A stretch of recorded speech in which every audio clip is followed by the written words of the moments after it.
Kita lanjutkan. Ini ada pengertian jumlah bruto.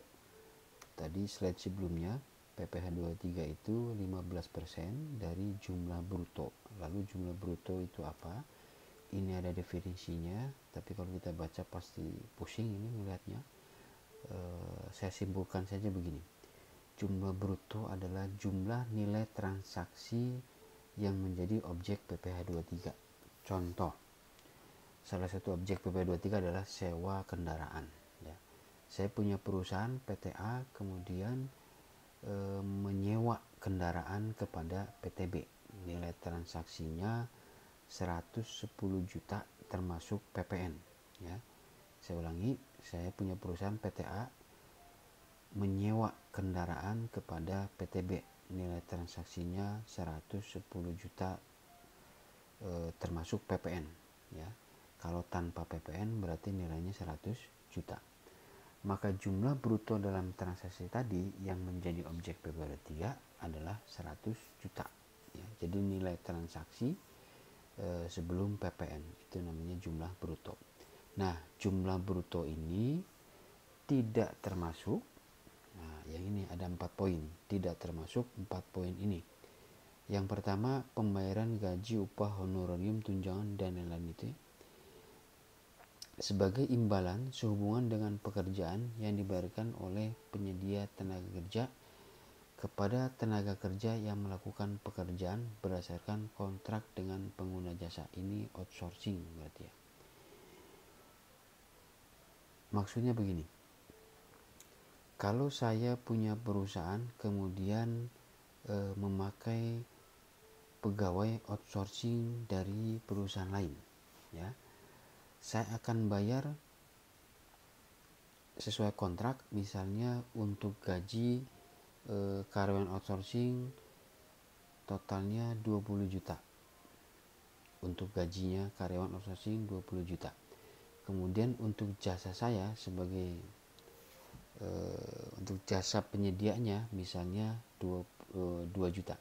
Jadi akan dibayarkan kepada penyedia jasa outsourcing totalnya adalah 22 juta.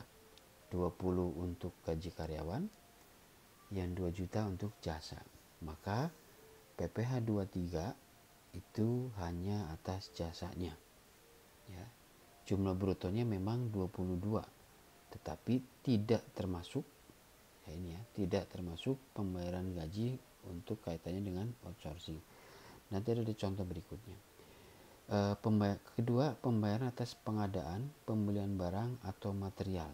Ya, ini juga bukan objeknya PPh 23 karena ini material. Contohnya seperti apa?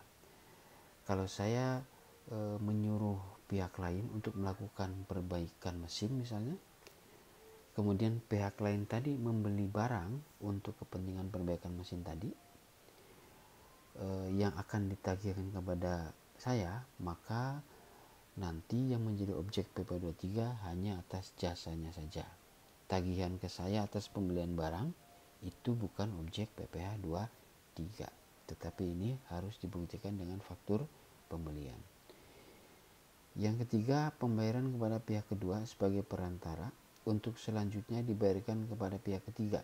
Itu juga tidak boleh